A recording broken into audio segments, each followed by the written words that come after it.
بسم اللہ الرحمن الرحیم رب اشرح لی صدری ویسر لی امری واحلل عقدۃ من لسانی یفقہوا قولی احمدک اللہم یا مجیب کل سائل والصلاة والسلام علی من هو افضل الوسائل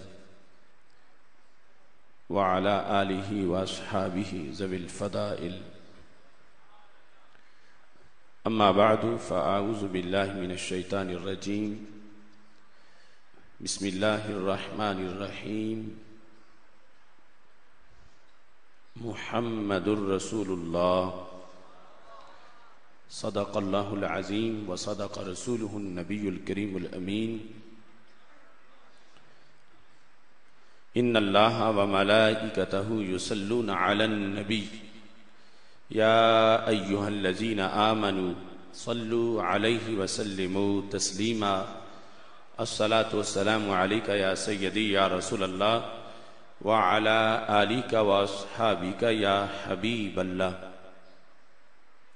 خشک شاخوں کو وہ تازہ گلاب دیتے ہیں، عہد پیری کو وہ پھر سے شباب دیتے ہیں۔ پڑھ لے درود غفلت نہ کر خدا کی قسم، تیرے سلام کا وہ اب بھی جواب دیتے ہیں۔ الصلاۃ والسلام علیک یا سیدی یا رسول اللہ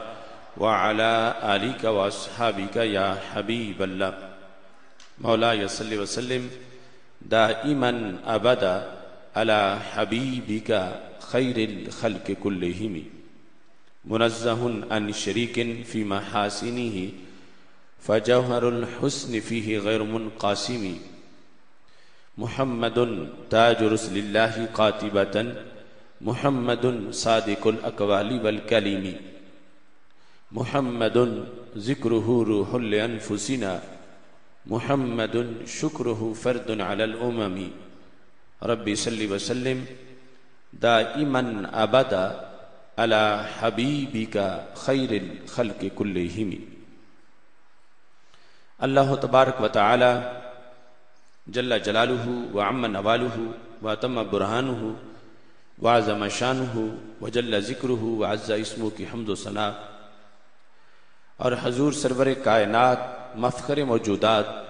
زینت بزم کائنات دستگیر جہاں غم گسار زمان سید سروران حامی بے کساں قائد المرسلین خاتم النبیین احمد مجتبی جناب محمد مصطفیٰ صلی اللہ علیہ وآلہ وصحابہ وبارک وسلم کے دربار گوہر بار میں ہدیہ درود و سلام عرض کرنے کے بعد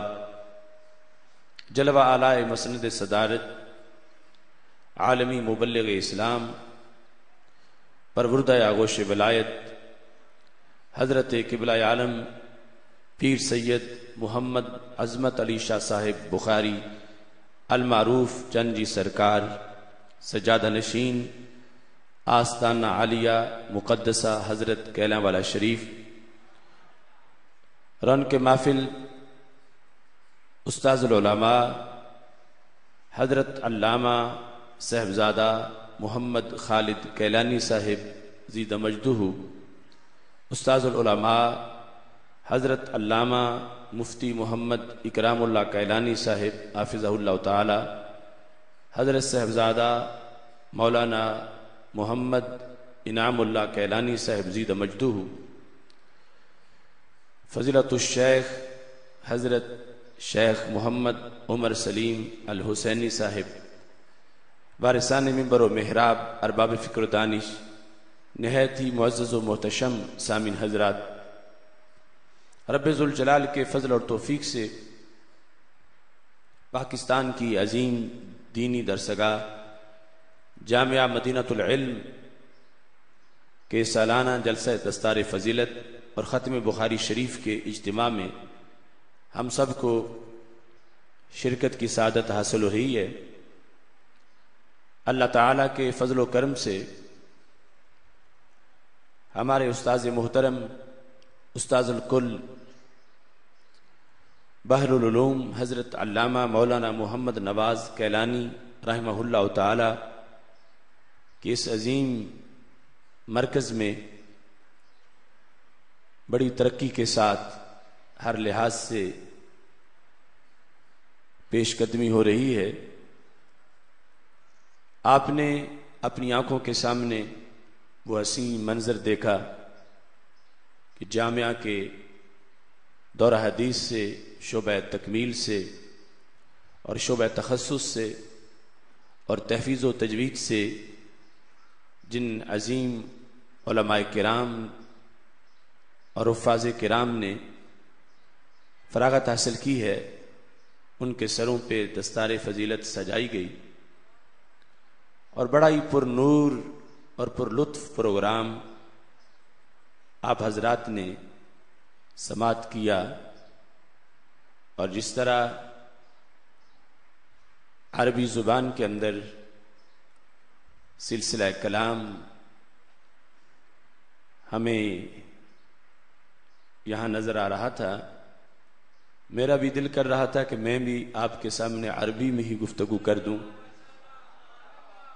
پھر مجھے یہ خدشہ محسوس ہوا کہ جب پہلے میں نے ایک مقام پہ ایسے ہی کیا تو سامعین کہنے لگے کہ صرف خطبہ پڑھا ہے اور تقریر کے بغیر ہی بات ختم کر دی ہے۔ تو آپ کے سامنے چونکہ اس وقت نماز ظہر کا وقت بھی پیش نظر ہے اور آج کے اس اجتماع کے لحاظ سے چند ضروری گزارشات بھی آپ کے سامنے رکھنی ہیں۔ بالخصوص حضرت قبلہ چند جی سرکار زیدہ شرفہ نے جامعہ مدینۃ العلم کے اندر جو احیاء مسلک اہل سنت و جماعت کے لحاظ سے محنت کرائی جاتی ہے اور کوشش ہو رہی ہے اور اس کے ثمرات اللہ کے فضل سے نظر آ رہے ہیں، اس چیز کی طرف آپ تمام حضرات کی توجہ مبذول کروانے کا حکم ارشاد فرمایا ہے۔ دیکھنے کو مدارس تو ہر گلی محلے میں چھوٹے بڑے آپ کو نظر آئیں گے، مگر اہل سنت و جماعت کے جو مدارس ہیں ان کی ایک اپنی شناخت ہے، اپنی پہچان اور اپنا امتیاز ہے۔ حضرت سیدنا امام حسن بصری رضی اللہ تعالی عنہ سے کسی شخص نے شکایت کے طور پر چند لوگوں کا ذکر یوں کیا کہ وہ لوگ، وہ نوجوان، انہوں نے عربی پڑھنا شروع کر دیا ہے اور وہ گردانے یاد کرتے رہتے ہیں، دربا دربا دربو دربت اور دربا زید امرن، اور اس طرح کی وہ باتوں میں لگ گئے ہیں۔ اس کا یہ خیال تھا کہ امام حسن بصری جو تصوف کے بہت بڑے امام ہیں وہ ناراض ہوں گے کہ انہوں نے فلاں فلاں وظیفے کی جگہ اب یہ گردانے پکانا شروع کر دی ہیں، لیکن جواب اس کی بالکل برعکس آیا۔ حضرت امام حسن بصری رضی اللہ تعالی عنہ فرمانے لگے، احسنوا یتعلمون لغت نبیہم، کہ یہ لوگ جن کی تم شکایت لگا رہے ہو انہوں نے کوئی برا کام نہیں کیا، بڑا اچھا کام شروع کیا ہے۔ کیا؟ فرمایا اپنے نبی کی بولی سیکھ رہے ہیں۔ سید العالمین حضرت محمد مصطفیٰ صلی اللہ علیہ وسلم کی زبان عربی، اس کے لحاظ سے اس کے لیے صرف و نحو کو پڑھنا اور پھر اس میں محنت کرنا اور تمام علوم عالیہ سمیت علوم عالیہ کو حاصل کرنا، اس کے اندر ایک جہت ایسی ہے جس سے ہر قسم کی خشکی تلخی ختم ہو جاتی ہے، اور اسٹوڈنٹ اگرچہ وہ صرف کی کلاس میں ہو، نحو کی کلاس میں ہو، تو یوں ہی لگے گا جیسے وہ قصیدہ بردہ کا وظیفہ کر رہا ہے، اس واسطے کہ ہمارے اکابر نے یہ تلقین کی ہے کہ عربی زبان کا کوئی لفظ پڑھنا ہے تو اس نیت سے پڑھنا ہے کہ یہ وہ زبان ہے جو میرے آقا علیہ السلام بولا کرتے تھے۔ اس تصور میں جس وقت علوم دینیہ کی تحصیل کی جاتی ہے اور دربار رسالت کے ساتھ جو تعلق ہے اس کو پیش نظر رکھا جاتا ہے، تو پھر ہر گھڑی انسان کے لیے سعادت کی گھڑی ہے، ہر لمحہ عظمت کا لمحہ ہے، اور ہر وقت ان لوگوں کے لیے رسول اکرم نور مجسم شفیع معظم صلی اللہ علیہ وسلم کی مقدس بارگاہ سے انعام اور نوازشات کا سلسلہ جاری رہتا ہے۔ آپ نے مختلف پہلوؤں کے لحاظ سے آج کے اجتماع میں گفتگو سماعت کی۔ بخاری شریف اور دیگر کتب حدیث میں ہم جس وقت غور کرتے ہیں تو حدیث شریف کے پڑھنے اور پڑھانے کے لحاظ سے اہل سنت و جماعت کا جو نظریہ اور عقیدہ ہے ہر طرف ہمیں اس کے مناظر نظر آتے ہیں۔ اس لحاظ سے بخاری شریف کے متعدد مقامات بطور دلیل پیش کیے جا سکتے ہیں۔ ابھی چند دن پہلے لاہور جامعہ نظامیہ میں ختم بخاری شریف کی تقریب میں ایک ایسے ہی موضوع پر بندہ ناچیز نے گفتگو کی، اور آج کے موضوع کے لحاظ سے بھی چند حوالہ جات اختصار کے ساتھ آپ کے سامنے عرض کرنا چاہتا ہوں۔ ہم جس وقت حدیث شریف پڑھتے ہیں تو حدیث اور خبر اصول کے مطابق یہ مترادف ہیں۔ ہمارے علماء کرام جس وقت کریمہ پڑھتے ہیں وہاں سے اس بات کی وضاحت ہو جاتی ہے۔ مثلا وہ شعر ہے بخیل ارچے زاہد بود بحر و بر بہشتی نباشد بحکم خبر، تو وہاں پر لفظ خبر جو ہے وہ حدیث شریف کے معنی میں۔ تو خبر کے اندر سب سے حسن و کمال اس کا سچا ہونا ہے، اور پھر اس کے ساتھ ساتھ اس کا جامع ہونا ہے۔ ایک ہے خبر سچی ہے مگر اس کا تعلق اسی دیوار کے پیچھے جو لوگ بیٹھے ان کے ساتھ ہے، ایک ہے وہ خبر جو سچی ہے اس کا تعلق لاہور بیٹھے ہوئے لوگوں کے ساتھ ہے، ایک وہ خبر جو ہے سچی اور اس کا تعلق کسی دوسرے شہر کے ساتھ ہے۔ ہمارے آقا صلی اللہ علیہ وسلم کی خبر وہ خبر ہے جو سچی اتنی ہے کہ جس میں جھوٹا ہونے کا کوئی احتمال ہی نہیں ہے، حالانکہ خبر کی تعریف ہوتی ہے کہ جس میں صدق و کذب کا احتمال ہو وہ خبر ہے۔ رسول اکرم نور مجسم شفیع معظم صلی اللہ علیہ وسلم کی خبر اتنی صداقت سے بھری ہوئی ہے کہ جس میں دوسرا کوئی احتمال ہی موجود نہیں ہے، اتنی جامع ہے، اتنی کامل ہے، اتنی اس میں وسعت ہے کہ اس میں فرش کا بھی تذکرہ ہے، عرش کا بھی تذکرہ ہے، نظام زندگی بھی ہے، نظام بندگی بھی ہے، اس میں عبادت بھی ہے، اس میں ریاضت بھی ہے، اس کے اندر معتقدات بھی ہیں، نظریات بھی ہیں، دنیا بھی ہے، قبر بھی ہے، یہاں تک کہ زمین پہ رہتے ہوئے سید عالم نور مجسم شفیع معظم صلی اللہ علیہ وسلم نے جو اس وقت خبر دی تھی جس کا تعلق 15ویں صدی سے تھا یا قیامت سے تھا یا قیامت کے بعد کے حالات سے تھا، میرے آقا علیہ الصلوۃ والسلام کی ہر خبر جامع ہونے کے لحاظ سے بھی سب سے سر بلند ہے اور صادق ہونے کے لحاظ سے بھی سب سے سر بلند ہے۔ رب ذوالجلال کی ذات کے بعد مخلوقات میں سید عالم نور مجسم شفیع معظم صلی اللہ علیہ وسلم کی حدیث کا جو مرتبہ و مقام ہے یہ واضح کرتا ہے کہ آپ ختم نبوت کا تاج پہنے ہوئے ہیں، یہ واضح کرتا ہے کہ آپ کو رب ذوالجلال نے کتنے علوم عطا فرمائے ہیں۔ اس سے پتہ چلتا ہے کہ قیامت تک کی ہر گھڑی آپ کے سامنے تھی، اور آج بھی جس وقت کوئی دربار رسالت کا تصور کر کے حدیث پڑھتا ہے پڑھاتا ہے، میرے نبی علیہ السلام ساتھ ساتھ اسے اپنے جلووں کی تجلیات عطا فرماتے جاتے ہیں۔ یہ کام صرف اہل سنت کے مدرسہ میں ہو سکتا، اہل سنت کے مدارس ہی اس حقیقت کو اجاگر کر سکتے ہیں۔ بخاری شریف میں سید عالم نور مجسم شفیع معظم صلی اللہ علیہ وسلم کا خبر دینے کا وہ انداز کہ جس کو دیکھ کر لوگوں نے کلمہ پڑھا اور جس کی وجہ سے ہر طرف حقیقت کے پرچم لہرائے، اور وہ سارے کا سارا منظر جو آج سے اگرچہ صدیوں پہلے کا ہے لیکن یہ مسلک کی برکت ہے، ابھی وہ الفاظ جس وقت آپ کے سامنے میں پڑھتا ہوں، اگرچہ کوئی شیخ الحدیث نہ ہو،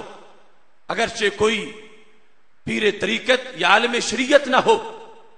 وہ ریڑھی لگانے والا ہے، وہ دکاندار ہے، لیکن جس کے سینے میں مسلک اہل سنت ہے، یقیناً اس کے قلب و نظر میں وہی کیفیت پیدا ہو جائے گی کہ جس کا چڑھتا سورج ہمیں دربار رسالت میں نظر آتا ہے۔ بخاری شریف میں ہمارے آقا صلی اللہ علیہ وسلم کا وہ فرمان جو حدیث نمبر 2898 ہے، حنین کا موقع تھا، ایک شخص جس کا نام قزمان تھا، وہ صحابہ کرام رضی اللہ تعالیٰ عنہ کی فوج میں فرنٹ لائن میں کھڑا تھا اور لڑنے کے لیے تیار تھا۔ صحابہ کرام رضی اللہ تعالیٰ عنہم کہتے ہیں کہ ہمارے آقا صلی اللہ علیہ وسلم جب اس کے پاس سے گزرے، جو دوسرے مقام پر حدیث نمبر 3062 ہے،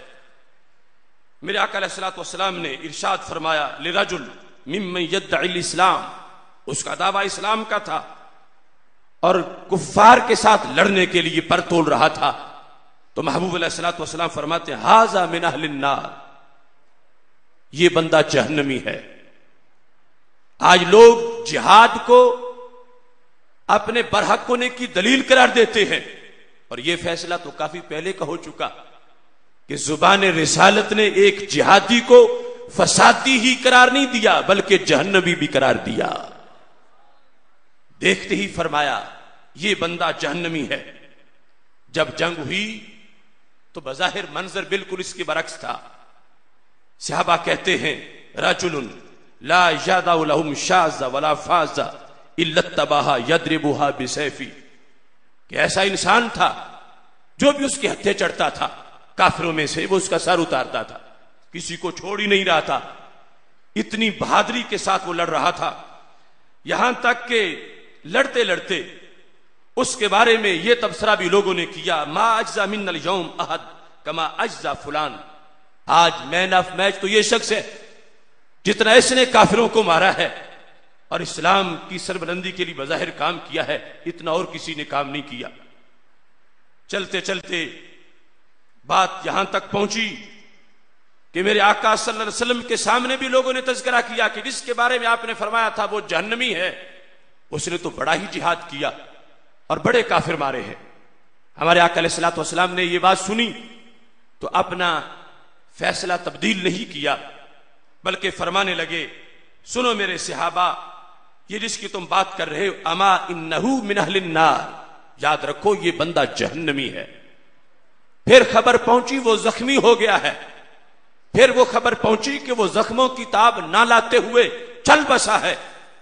میرے آقا علیہ الصلوۃ والسلام نے پھر بھی اپنا فیصلہ تبدیل نہیں کیا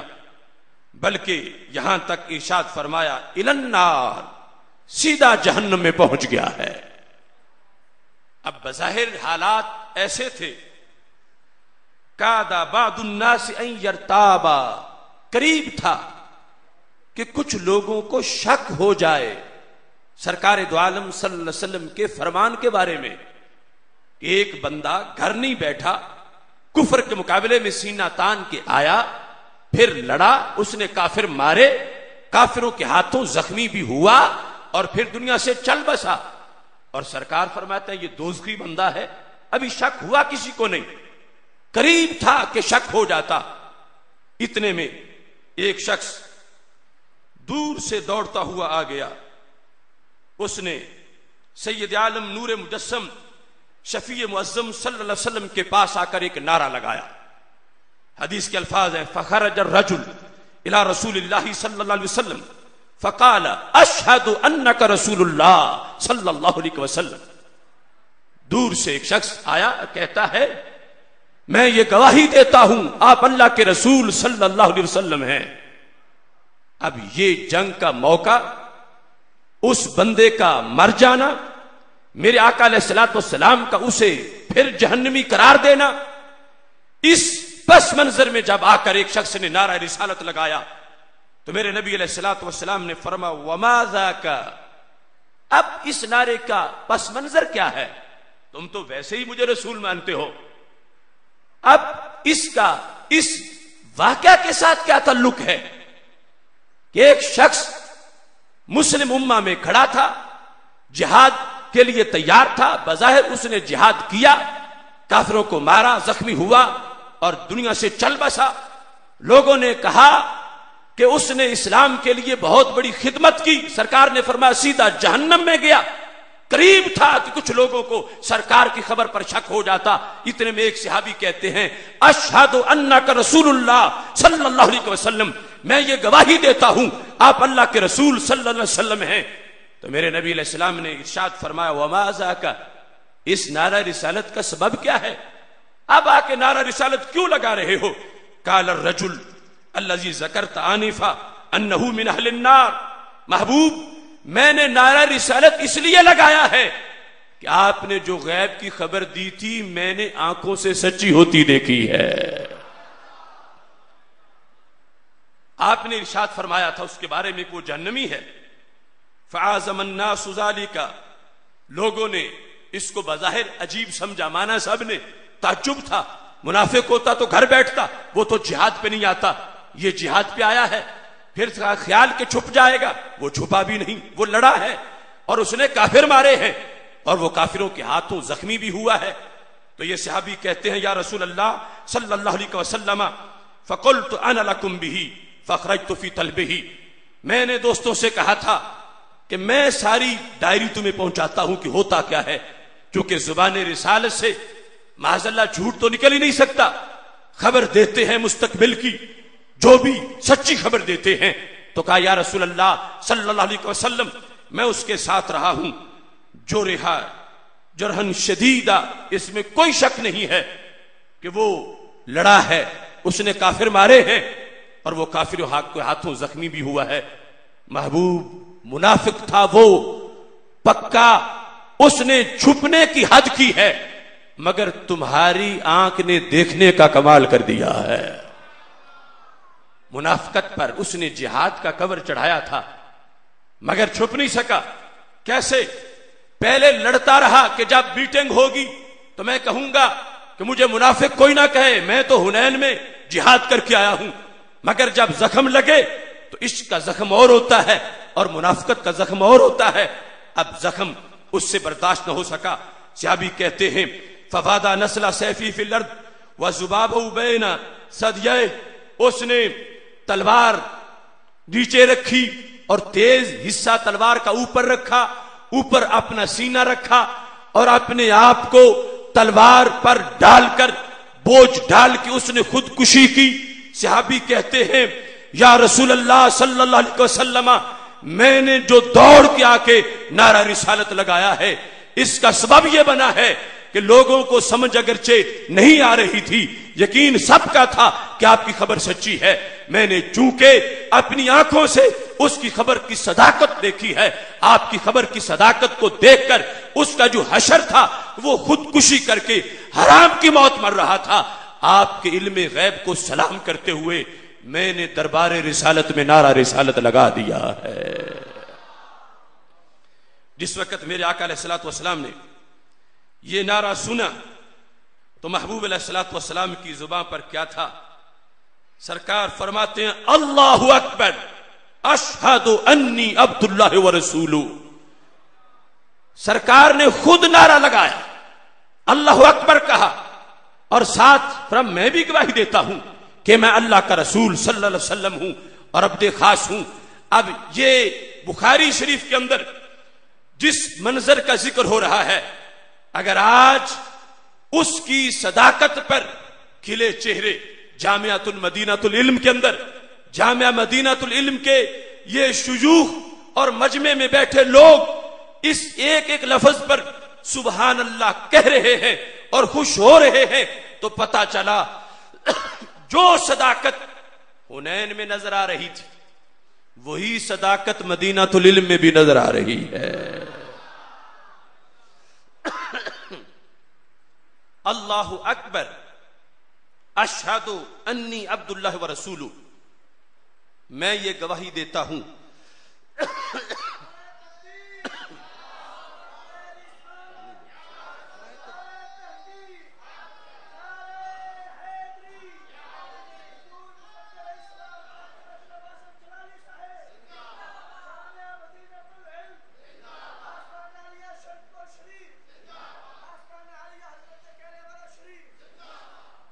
اس میں صحابہ کرام رضی اللہ تعالیٰ عنہم نے باقاعدہ دلیل کے طور پر اس نظریے کو غیروں کے سامنے پیش کیا، یہاں تک کہ سیدنا عمر رضی اللہ تعالیٰ عنہ کے زمانے میں ایک مسئلے پر جب یہود نے حضرت عمر رضی اللہ تعالیٰ عنہ پر اعتراض کر دیا کہ تمہارے رسول صلی اللہ علیہ وسلم نے ایک فیصلہ کیا تھا اور عمر آج تم اس فیصلے کو بدل رہے ہو، تو حضرت عمر رضی اللہ تعالیٰ عنہ نے فوراً جو دلیل دی وہ ہمارے نبی علیہ السلام کے علم غیب کی دلیل تھی۔ وہ حدیث شریف بخاری شریف کے اندر حدیث نمبر 2730 ہے کہ جو خیبر کے یہود تھے ان کو رسول اکرم نور مجسم شفیع معظم صلی اللہ علیہ وسلم نے خیبر میں بطور مزارعین کے رکھا اور فرمایا تھا نقرکم ما اقرکم اللہ، ہم تمہیں یہاں رکھیں گے جب تک تمہیں یہاں اللہ قرار دے گا۔ واقعہ ایسا ہوا کہ حضرت عبداللہ بن عمر رضی اللہ تعالیٰ عنہ خیبر گئے اور آپ پر کسی نے حملہ کیا رات کے اندھیرے میں، مجرم اور ملزم معلوم نہیں تھے، تو سیدنا عمر رضی اللہ تعالیٰ عنہ نے فرمایا کہ یہی لوگ ہمارے دشمن ہیں اس علاقے میں، تو یہود نے ہی حملہ کیا ہوگا۔ اس واسطے حضرت عمر رضی اللہ تعالیٰ عنہ نے آرڈر جاری کر دیا کہ یہود نکل جائیں خیبر سے، اب وہ وقت آ گیا ہے کہ جب ہم نے ان کو خیبر سے نکالنا تھا۔ تو حضرت عمر رضی اللہ تعالیٰ عنہ نے جس وقت یہ اعلان کیا اتاہ احد بنی ابی الحقیق، بنی ابو الحقیق کا ایک بندہ یہود کا آپ کے پاس آ گیا، اس نے آ کر یہ کہا یا امیر المومنین اتخرجنا وقد اقرنا محمد صلی اللہ علیہ وسلم، تم ہمیں نکال رہے ہو، تمہارے نبی تو ہمیں یہاں رکھ کے گئے تھے، تو تم اپنے رسول صلی اللہ علیہ وسلم کی خلاف ورزی کر رہے ہو، جب انہوں نے ہمیں یہاں رکھا تھا تو تمہارا حق بنتا ہے کہ تم ان کے خلیفہ ہو، ان کے حکم کو برقرار رکھو، انہوں نے ہمیں یہاں جگہ دی، رہنے دیا، اجازت دی، اور تم ہمیں کہہ رہے ہو کہ جلا وطن کر رہے ہو یہاں سے اور بھیج رہے ہو۔ تو حضرت سیدنا عمر رضی اللہ تعالیٰ عنہ پر بظاہر یہ ایک بہت بڑا اعتراض تھا کہ جو ہر بات میں اتباع رسول اللہ السلام کو پیش نظر رکھتے ہیں، اور اب یہ اتنا بہت بڑا اقدام، بہت بڑا اعلان اور پالیسی کے اندر تبدیلی کہ جن یہود کو خیبر میں رکھا گیا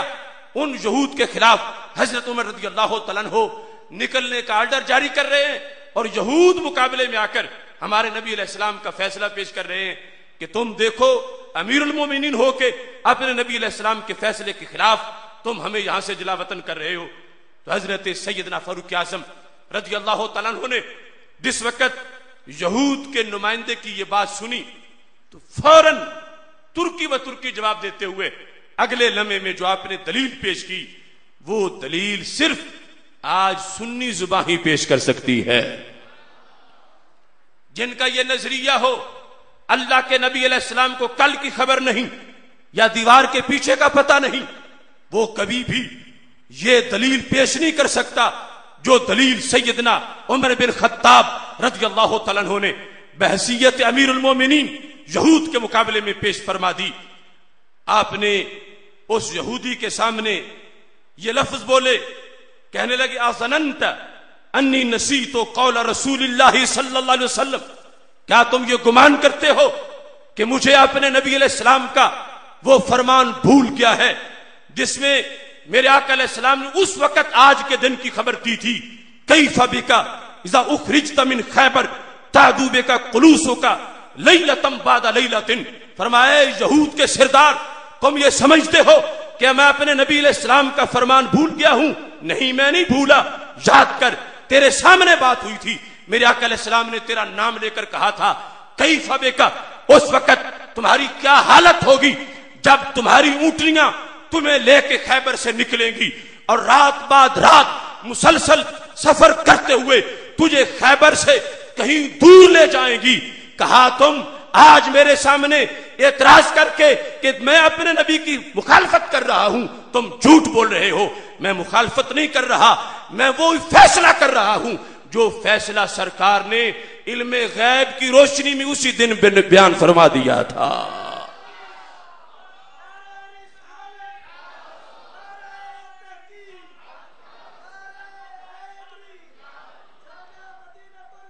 چونکہ وقت مختصر ہے، صرف اس بات کی طرف توجہ مبذول کرانا چاہتا ہوں، اگر حضرت عمر فاروق رضی اللہ تعالیٰ عنہ کا یہ نظریہ ہوتا جو آج کے نام نہاد توحید پرستوں کا ہے تو جواب نہ دے سکتے۔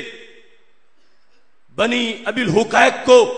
یہود کا اعتراض بظاہر کتنا وزنی اعتراض تھا کہ جب سرکار ہمیں یہاں چھوڑ کے گئے ہیں تم اپنی طرف سے کیسے ہمیں نکال سکتے ہو؟ تو حضرت سیدنا عمر رضی اللہ تعالیٰ عنہ نے اتنا ٹھوک کے جواب دیا، فرمایا یہ تمہارا گمان ہے کہ میں سرکار کا فرمان بھول گیا ہوں، میں نہیں بھولا، تو جان بوجھ کے خیانت کر رہا ہے کہ ہمارے آقا علیہ الصلوۃ والسلام نے تمہارا یہاں سے نکلنا، اونٹنیوں پہ بیٹھنا، یہاں سے سفر کرنا اور اخرجتا کا ایک الفاظ کو بولنا کہ یاد کرو تم ایک وقت آئے گا تمہیں یہاں سے نکالا جائے گا، تمہاری اونٹنیاں تمہیں لے کے نکلے گی اور تھوڑے فاصلے پر نہیں، لیلۃ بعد لیلہ، کئی راتوں تک مسلسل سفر کرنا پڑے گا، اتنی دور تک تمہیں جلا وطن کر دیا جائے گا۔ تو حضرت سیدنا عمر رضی اللہ تعالیٰ عنہ نے اپنی امارت اور خلافت کے اس اہم فیصلے کی بنیاد جس عقیدے پہ رکھی ہے اسی عقیدے کو آج اہل سنت کے عقیدے سے تعبیر کیا جاتا ہے۔ اب دیکھیے اس حدیث شریف کا بیان آپ نے سنا تو اس پر آپ نے نعرہ تکبیر اور نعرہ رسالت کی آواز کو بلند کیا۔ آج درس بخاری، درس قرآن، اس کا اہتمام تو سارے لوگ کرتے ہیں، مگر مجمع عام کے لحاظ سے میں یہ دلیل پیش کر رہا ہوں، وہ کون سی جگہ ہے، وہ کون سا موقع ہے، وہ کون سے لفظ ہیں کہ جہاں ہمارے لوگ خوش ہوتے ہیں، اور وہ کون سا بیان ہے جہاں دوسرے لوگوں کا مجمع واہ واہ کرتا ہے۔ اللہ اکبر کہنا یقیناً سعادت ہے، مگر یہ دیکھنا ہے وہ مقام کون سا ہے جہاں اللہ اکبر کہا جا رہا ہے۔ بخاری میں اس کا بھی منظر بھی موجود ہے، اللہ اکبر تو ہر حال میں اللہ اکبر ہے، کلمہ مقدس اور اسلامی تعلیمات کی سمری ہے اور اللہ کی توحید کا بیان ہے، مگر کچھ لوگ اللہ اکبر کا نعرہ تب لگاتے ہیں کہ جب بظاہر وہ اپنی بدبختی سے شان رسالت میں کوئی کمی سنا رہے ہوں، شان اولیاء کے خلاف بول رہے ہوں، جس وقت اللہ والوں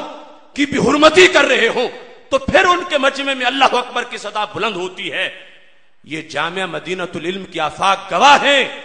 کہ یہاں اس مقام پہ اللہ اکبر کی صدا بلند ہوتی ہے جہاں اللہ والوں کی شان کا اظہار ہوتا ہے۔ مدرسہ میں پڑھانا، کلاس کے اندر جو کچھ بیان ہے وہ تو اپنی جگہ، یہ ایک دن کا مجمع، اس میں عوام کا آ کے بیٹھنا اور بیٹھ کر سننے کا جو انداز ہے، بخاری شریف کا جو فیصلہ ہے اللہ کے فضل سے وہ اہل سنت و جماعت کے حق میں موجود ہے۔ بخاری شریف کا وہ مقام کہ جہاں پر ایک شخص نے اللہ اکبر کا نعرہ لگایا اور صحابی نے اسے پکڑ لیا، حالانکہ اس نے کوئی جرم تو نہیں کیا تھا، اللہ اکبر کہنا تو اسلام کی دلیل ہے، مگر صحابی نے اسے پکڑا کہ تو نے اب کیوں اللہ اکبر کہا؟ اگر اللہ اکبر کہنا ہے تو پہلے میری تقریر سن اور پھر اللہ اکبر کہہ۔ حدیث نمبر 3698 ہے، جا رجل من اہل مصر حج البیت، مصر سے ایک بندہ آیا، اس نے بیت اللہ کا حج کیا۔ اب ظاہر ہے کہ یہودی عیسائی نہیں تھا، بیت اللہ کے حج کے لیے آیا تھا۔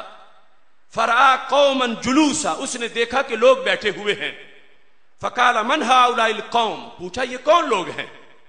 فقال هؤلاء قریش، جواب دینے والے نے کہا یہ قریش ہیں، یعنی وہ پہلے والے قریش نہیں، کفار مکہ والے، یہ اسلام والے قریش ہیں، یہ قریش بیٹھے ہیں۔ فقال من الشیخ فیہم، یہ درمیان میں جو بزرگ ہیں یہ کون ہیں؟ قالوا عبداللہ بن عمر، تو جواب والوں نے کہا یہ حضرت عبداللہ بن عمر رضی اللہ تعالیٰ عنہ ہیں. اب کچھ لوگوں کو سوال کی بڑی الرجی ہوتی ہے، فوراً بول پڑا، قال یا ابن عمر انی سائلک عن شیء فحدثنی، ابن عمر میں آپ سے سوال کرنا چاہتا ہوں، آپ مجھے جواب دیں. تو آپ نے فرمایا ٹھیک ہے آپ سوال کریں. کہتا هل تعلم ان عثمان فر یوم احد یوم احد، کیا تم جانتے ہو کہ حضرت عثمان غنی رضی اللہ تعالیٰ عنہ یوم احد کی لڑائی کے دن معاذ اللہ فرار ہو گئے تھے، کیا تم یہ جانتے ہو؟ قال نعم، آپ نے فرمایا ہاں. قال تعلم انه تغیب عن بدر، یہ بھی جانتے ہو کہ بدر والے دن وہ غائب تھے، ولم یشہد، حاضر نہیں تھے؟ قال نعم، آپ نے فرمایا ہاں. قال تعلم انه تغیب عن بیعۃ الرضوان فلم یشہدها، کہ وہ بیعۃ رضوان میں بھی حاضر نہیں تھے اور غیر حاضر تھے. قال نعم، آپ نے فرمایا ہاں. بخاری میں ہے، وہ کہتا ہے اللہ اکبر. سائل نے 3 سوالوں کا جب یہ جواب سنا تو اس نے کہا اللہ اکبر. جب اس نے اللہ اکبر کہا اس مقام پر، قال ابن عمر تعال ابین لک، فرمایا تو نے اس موقع پہ اللہ اکبر کہا کہ جہاں بظاہر یہ 3 چیزیں جو تو نے پوچھی اور میں نے اجمالاً جواب دے دیا، بظاہر یہاں حضرت سیدنا عثمان غنی رضی اللہ تعالی عنہ کی شخصیت کے لحاظ سے جو کمی تمہیں نظر آئی، تو نے اس پر اللہ اکبر کہا. تعال ادھر آ، میں بیان کرتا ہوں کہ اللہ اکبر کہاں کہا جاتا ہے. اب اللہ اکبر تو اللہ اکبر ہی ہے. لوگ کہتے ہیں، وہ بھی اللہ اکبر کہتے ہیں، تم بھی اللہ اکبر کہتے ہو. یہ فرق اگرچہ واضح ہے نعرہ رسالت کا، مگر میں یہ بتانا چاہتا ہوں اللہ اکبر کا فرق بھی ہے. وہ کہاں اللہ اکبر کہتے ہیں اور ہم کہاں اللہ اکبر کہتے ہیں. اس شخص نے جب میرے آقا علیہ السلام کے ایک سچے غلام کی بظاہر کمی کو پیش نظر رکھا اور اللہ اکبر کہا تو حضرت عبداللہ بن عمر برداشت نہ کر سکے. فرمایا تعال ادھر آ، میں تمہیں بتاتا ہوں ابین لک کہ وجہ کیا تھی، وہ کیوں نہیں تھے. اور اگر اللہ اکبر کہنا ہے تو پھر ان کی شان بیان کر کے اللہ اکبر کہے. تو حضرت عبداللہ بن عمر رضی اللہ تعالی عنہ نے اس کو پکڑ لیا اور اس کے بعد بیان کرنا شروع کر دیا. فرمانے لگے جہاں تک احد کی بات ہے، تو سائل تو بدقسمت ہے، احد کی بات کو تو اعتراض بنائے پھرتا ہے. فرمایا تمہیں پتہ نہیں ہے کہ اللہ نے قرآن میں کہا وَلَقَدْ عَفَا عَنْكُمْ، کہ احد میں جو اپنی جگہ سے آگے پیچھے ہٹے رب نے ان کو معافی دے دی ہے. تو جنہیں رب معاف کر دے پھر بھی تم ان کے خلاف FIR کٹواؤ تو تم خود مجرم ہو. وَلَقَدْ عَفَا عَنْكُمْ، قرآن کی آیت حضرت عثمان غنی رضی اللہ تعالی عنہ کی عظمت کو اجاگر کر رہی ہے. اور فرمانے لگے جہاں تک بدر کا معاملہ ہے، اما تغیبہ عن بدر فإنہ کانت تحتہ بنت رسول اللہ صلی اللہ علیہ وسلم وکانت مریضہ. فرمایا ان کے عقد نکاح میں میرے آقا علیہ الصلوۃ والسلام کی صاحبزادی تھیں اور وہ بیمار تھیں. تو سرکار دو عالم نور مجسم شفیع معظم صلی اللہ علیہ وسلم نے فرمایا تھا ان لک اجر رجل ممن شاہد بدر وسہمہ، کہ تم گھر رہو ان کی خدمت کرو، تجھے اللہ کی طرف سے بدر والوں کا ثواب بھی ملے گا اور بدر والوں کے حصے کا مال غنیمت بھی ملے گا. یہ وجہ تھی کہ وہ غائب تھے، نہیں تھے، کہ ان کی ادھر حاضری لگ رہی تھی. انہیں رسول اکرم نور مجسم شفیع معظم صلی اللہ علیہ وسلم نے اس خدمت پر مامور کیا تھا اور ساتھ فیصلہ سنایا تھا کہ صرف مال غنیمت ہی نہیں ملے گا، جو بدریوں کا کوٹا رب کے دربار میں اجر و ثواب کا ہے وہ بھی تمہیں پورا ملے گا. اور اس کے ساتھ فرمایا جو تیسری بات تم نے کی وَأَمَّا تَغَيُّبُ عَنْ بَيْتِ رِضْوَانٍ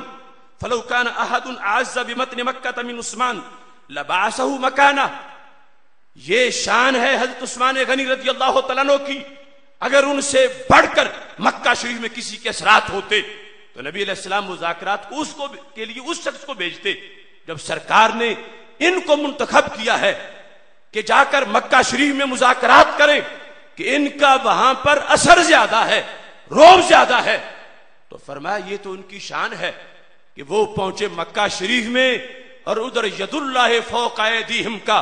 منظر جب پیش ہونے لگا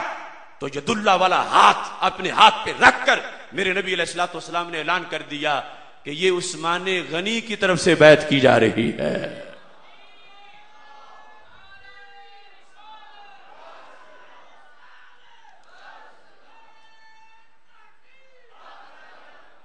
اب کہتے ہیں کہ جب بیعت رضوان ہوئی، وکانت بیعت الرضوان بعد ما ذهب عثمان الى مکہ فقال رسول اللہ صلی اللہ علیہ وسلم بیدہ الجمنہ هذه يد عثمان فضرب بها على يده فقال هذه لعثمان.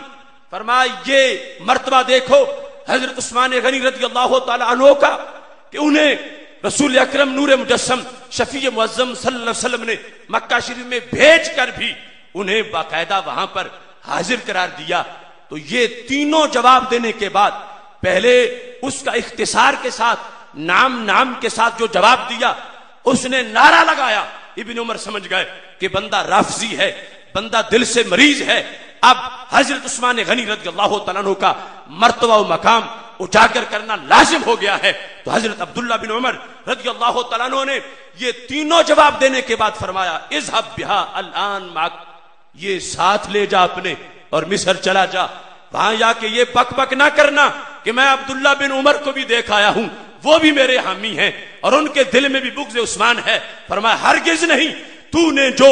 غلط جگہ پر یہ اللہ اکبر کا لفظ بولا اس تیرے تلفظ سے پتہ چل گیا کہ لفظ صحیح ہے مگر دل تیرا مریض ہے. تو عبداللہ بن عمر نے قیامت تک کے لیے یہ واضح کیا جس کو امام بخاری روایت کر رہے ہیں. اگر حق پرستوں کی شناخت کرنی ہو تو حق پرستوں کی شناخت کا یہ طریقہ ہے کہ ان کی زبان پہ نعرہ اس مقام پہ آتا ہے جہاں اللہ والوں کی شان کا اظہار ہو رہا ہوتا ہے.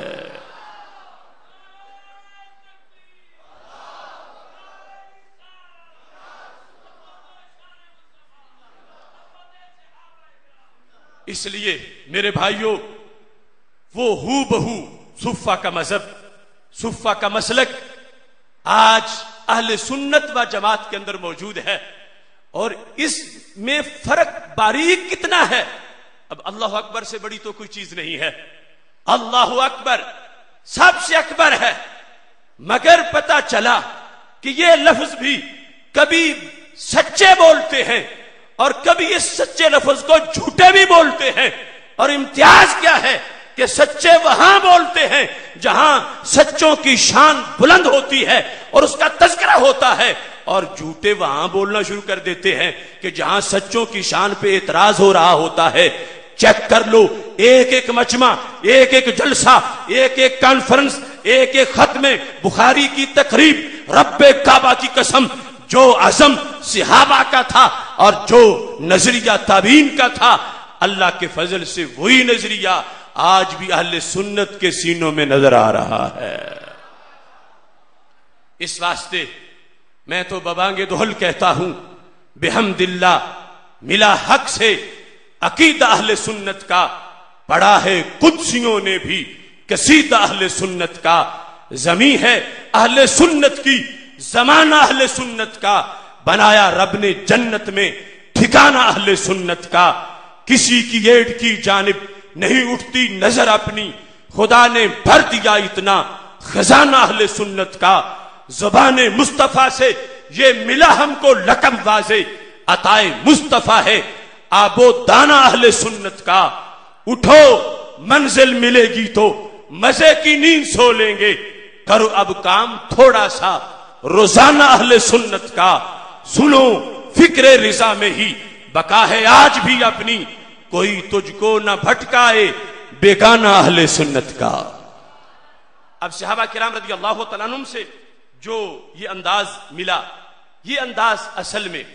سید عالم نور مجسم شفیع معظم صلی اللہ علیہ وسلم نے صحابہ کرام رضی اللہ تعالیٰ عنہم کو عطا فرمایا تھا. چونکہ مجمع رسول اکرم نور مجسم شفیع معظم صلی اللہ علیہ وسلم میں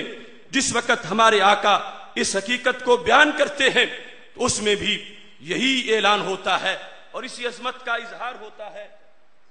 کہ جس سے پتہ چلتا ہے کہ اگرچہ صدیاں گزر چکی ہیں لیکن آج بھی وہ خوشبو موجود ہے اور آج بھی وہ چمک موجود ہے. یہ منظر سٹیج کا، یہ منظر مجمع عام کا، پنڈال کا محسوس ہو رہا ہے کہ ان کا گزر ہوا، کلیاں کھلی ہوئی ہیں، فضا میں بہار ہے. یہ ساری چمک، یہ ساری روشنی یقیناً اسی مسلک کی وجہ سے ہے کہ جو سید عالم نور مجسم شفیع معظم صلی اللہ علیہ وسلم نے ہمیں عطا کیا، اور آج بھی اہل سنت کے شیوخ اور عوام اس کی حفاظت میں لگے ہوئے ہیں. انشاءاللہ 25 مئی کو لاہور جامعہ جلالیہ رضویہ مظہر الاسلام کے دورہ حدیث کے اختتام پر جو ختم بخاری شریف کی تقریب ہوگی وہ جوہر ٹاؤن میں جشن میرج ہال کے اندر اس کا انعقاد کیا جا رہا ہے. اور اس موقع پر تاریخی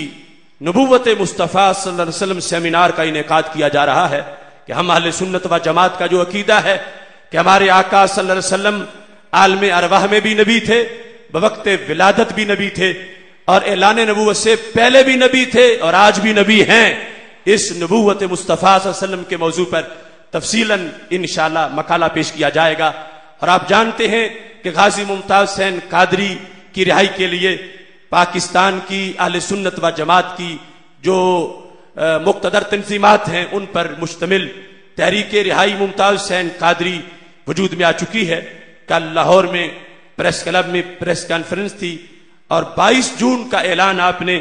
لاہور کی تاریخی شان رسول صلی اللہ علیہ وسلم کانفرنس میں سنا. لاکھوں اہل حق نے اپنے جذبے کا اظہار کیا تھا اور وہ اعلان اپنی جگہ برقرار ہے. اگرچہ میٹرو کے منصوبہ کی وجہ سے لیاقت باغ اور ڈی چوک میں جلسے کے انعقاد پر دشواریاں پیش آ رہی ہیں لیکن ہم اس کا متبادل حل دیکھ رہے ہیں. مگر یہ بات فائنل ہے کہ انشاءاللہ 22 جون کو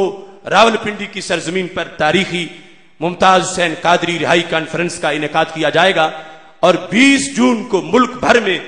یوم ممتاز حسین قادری منایا جائے گا. اور 20 جون کا جو جمعہ ہے تمام شیوخ سے خطباء سے آپ سے التماس کر رہا ہوں کہ جمعہ کے خطبے میں ممتاز حسین قادری کی حق میں قراردادیں منظور کروائی جائیں ان کی رہائی کے لیے. اور جمعہ کے بعد ہر مسجد کے باہر ممتاز حسین قادری کی حق میں مظاہرہ کیا جائے اور جہاں جہاں بڑے شہروں کے اندر بڑی بڑی شاہراہوں پر مظاہرے کیے جائیں. انشاءاللہ اس دن گوجرانوالا بھی اسٹیشن کے قریب بہت بڑا احتجاجی مظاہرہ ہوگا. تمام احباب نے اپنی غیرت ایمانی کا مظاہرہ کرنا ہے اس واسطے کہ حکومت غیروں کے تیور دیکھتی ہے اور 13 مئی کی ڈیڈ لائن کا اس کو کوئی اثر نہیں ہوا اور ان کے کانوں تک جوں تک بھی نہیں رینگی. اس واسطے اب ہمیں اس تحریک کو ایک دوسرے نہج کے ساتھ آگے چلانا ہے اور 22 جون کی جو کانفرنس ہے اس کا پیغام گلی گلی اور کوچے کوچے میں پہنچائیں تاکہ عالم کفر پر یہ واضح ہو کہ رسول اکرم نور مجسم شفیع معظم صلی اللہ علیہ وسلم کے دیوانے ختم نہیں ہوئے بلکہ آج بھی عشق و مستی کے سمندر میں تلاطم موجود ہے. اس واسطے آپ تمام احباب اس پروگرام کو، اس اعلان کو ہر طرف عام کریں تاکہ وہ وقت رب ذوالجلال ہمیں دکھائے کہ جب ممتاز حسین قادری باعزت رہا ہو جائیں. الہی پر اثر میری دعا کر بجاہ مصطفیٰ خیر الورا کر، خدا بندہ دعا میری یہی ہے میرے ممتاز غازی کو رہا کر. وآخر دعوایا ان الحمدللہ رب العالمین.